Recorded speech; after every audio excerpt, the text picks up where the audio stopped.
الحمد لله الذي خلق الإنسان في أحسن تقويم ثم رددنا وأسفل سافلين إلا المؤمنين المخلصين. أشهد أن لا إله إلا الله وحده لا شريك له شهادة تنجينا إلى يوم الدين، وأشهد أن محمدا عبده ورسوله الداعي إلى الحق والصراط المستقيم. اللهم صل وسلم وبارك على محمد وعلى آله وأصحابه أجمعين. أما بعد، فأوصيكم عباد الله وإياي بتقوى الله فقد فاز المتقون. فقال تعالى: أعوذ بالله من الشيطان الرجيم. يا أيها الذين آمنوا ادخلوا في السلم كافة ولا تتبعوا خطوات الشيطان إنه لكم عدو مبين. Yang nikmat yang berbahagia, marilah sama-sama kita bertakwa kepada Allah dengan segenap takwa, dan janganlah kita mati melainkan dalam Islam, menyerah diri kepada Allah Subhanahu wa taala. Pada umumnya manusia tidak dapat menilai kualiti dirinya sendiri, apalagi kalau mahu mengukur amal atau pekerjaan orang lain. Hanya Allah Subhanahu wa taala yang Maha mengetahui atas segala sesuatu, baik yang lahir maupun yang batin, yang berwujud rohaniah termasuk perbuatan hati seseorang. Firman Allah Subhanahu wa taala, a'udzu billahi minasyaitonir rajim. Lillahi ma fis samawati wa ma fil ardh wa in tubdu ma fi anfusikum aw tukhfu yuhasibukum billah fayaghfiru liman yasha wa yu'adzibu man yasha wallahu ala kulli syai'in qadir. Maksudnya, kepunyaan Allah lah segala apa yang ada di langit dan di bumi. Dan jika kamu melahirkan apa yang ada dalam hatimu atau kamu menyembunyikannya, nescaya Allah akan buat perhitungan dengan kamu tentang perbuatanmu itu. Maka Allah mengampuni siapa yang dikehendakinya dan menyiksa siapa yang dikehendakinya. Dan Allah Maha Kuasa atas segala sesuatu. Memelihara kesucian diri dan memelihara tali silaturahim selaku umat yang bersatu merupakan modal utama dalam membangunkan bangsa dan negara yang biasa mahukan hasil yang maksimal, yakni negara yang sejahtera penuh dengan keampunan Allah Subhanahu wa taala. Rasulullah sallallahu alaihi wasallam telah mewasiatkan 5 asas yang mesti dijadikan panduan hidup, baik bagi pribadi maupun bagi masyarakat dan negara. Yang pertama, ittaqi maharima takun a'badan nas. Maksudnya, tinggalkan olehmu segala sesuatu yang haram, nescaya engkau akan menjadi orang yang paling taat beribadah kepada Allah. Dalam usaha memelihara diri dari berbagai perbuatan yang dilarang oleh Allah, kita mesti berhati-hati. Jangan menganggap remeh kepada kesalahan, walaupun kesalahan kecil sekalipun. Perbuatan dosa yang dilarang oleh agama walaupun sedikit, jangan cuba-cuba melanggarnya. Bahkan menurut Al-Quran, kita mesti menjauhkan diri dari perbuatan yang diharamkan.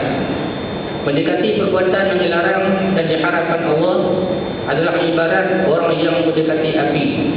Orang yang mendekati api, walau ia tidak terbakar, sekurang-kurangnya dia merasakan panasnya api. Wasiat yang kedua, "Fardhu bima qadama Allah laka takun aghnan nas." Engkau harus mesti redha menerima apa-apa yang telah diberikan Allah kepadamu. Mudah-mudahan engkau menjadi orang yang paling kaya. Menerima segala sesuatu yang telah diberikan Allah kepada kita berarti mensyukuri hidup ini. Walaupun dalam keadaan kita susah, apalagi kalau mendapat kesenangan. Kita mesti sentiasa memperlihatkan rasa syukur kepada Allah. Hidup tidak perlu berpura-pura, tidak pasal takut disaingi oleh orang lain. Bahkan orang yang berada di bawah kita harus dijadikan ukuran dan renungan agar kita berasa tenteram dan bahagia. Hal ini merupakan bukti syukur seorang hamba kepada penciptanya yang telah memberikan berbagai kenikmatan hidup di dunia. Sabda Rasulullah sallallahu alaihi wasallam, "Unzuru ila man huwa ila man huwa fawqakum fa huwa ajdaru alla tajdaru ni'matallahi 'alaikum. Muttafaqun alaih. Maksudnya lihatlah orang yang berada di bawahmu dan jangan melihat orang yang berada di atasmu. Hal seperti itu lebih baik bagimu daripada engkau tidak mensyukuri nikmat yang telah digunakan Allah kepadamu. Ketiga, wa ahsin ila jarika takun mu'minan. Berbuat baiklah kamu kepada jiran tetangga, nescaya engkau akan menjadi orang yang suka membuat ketenteraman dan keamanan di dunia. Jiran tetangga adalah orang yang terdekat dengan kita. Apabila kena musibah atau ada keperluan yang mendadak, maka jiranlah yang paling dahulu datang membantu kita jika dibandingkan dengan saudara kita yang bertempat tinggal jauh dari rumah kita. Oleh sebab itu, selayaknya kita sentiasa berbuat baik kepada jiran tetangga, memperhatikan kehidupan jiran, dan lebih baik lagi adalah membina hubungan baik dengan jiran tetangga kita. Sabda Rasulullah sallallahu alaihi wasallam, "Man kana yu'minu billahi wal yawmil akhir falyukrim jarahu," rawahu Bukhari. Barang siapa yang beriman kepada Allah dan hari akhirat, maka hormatilah jirannya. Laisa minna man bata syab'an wa jaruhu ja'i'un 'ala janbihi. Bukan termasuk golongan kami, kata Nabi, barang siapa yang tidur kenyang sedangkan jirannya tidur kelaparan. Keempat, wa ahibba linnas ma tuhibbu li nafsika takun musliman. Cintailah olehmu orang lain itu sebagaimana engkau mencintai diri sendiri, nescaya engkau akan menjadi orang yang suka berbuat keselamatan di dunia ini. Hidup di dunia tidak boleh menyendiri, tetapi tetap memerlukan bantuan orang lain.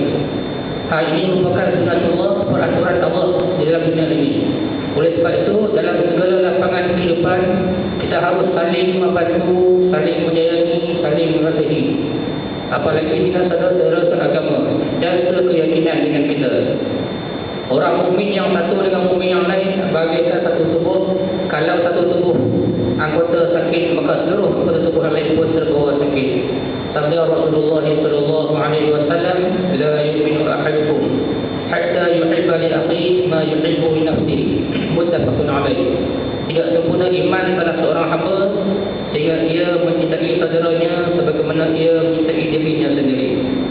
Dan terakhir pesanan Nabi, "Wala tuqtiru dhikka fa innaka tadhikka fa innaka tadhikki tumitul qalba." Dan janganlah engkau memperbanyakkan ketawa. Hal-hal yang membanyakkan ketawa, sebab terlalu banyak ketawa akan mematikan hati. Hadis ini bukan berarti melarang kita tertawa, sebab tertawa itu sendiri menimbulkan kebaikan. Sebagaimana sabda Rasulullah sallallahu alaihi wasallam dalam sebuah hadisnya, "Kullu ma'rufin shadaqatun walau alqa bi wajhin talqin." Rawahu Al-Bukhari. Setiap kebaikan itu adalah sedekah walaupun engkau hanya memberinya dengan wajah yang berseri-seri. Yang harus kita hindarkan adalah melakukan pekerjaan yang dapat menimbulkan ketawa yang melampau, yang tidak bermanfaat. Bukannya kita tidak boleh gembira dan menggembirakan hati, tetapi jangan sampai mengakibatkan tertutupnya hati dalam menerima taufik dan hidayah Allah Subhanahu wa taala. Marilah kita renungkan 5 perkara yang telah disampaikan oleh Rasulullah sallallahu alaihi wasallam tadi. Dengan melaksanakan 5 asas ini, insya-Allah kita dapat melihara kesucian diri dan mampu melihara diri dari berbagai godaan yang akan merugikan kehidupan kita baik di dunia maupun di akhirat kelak.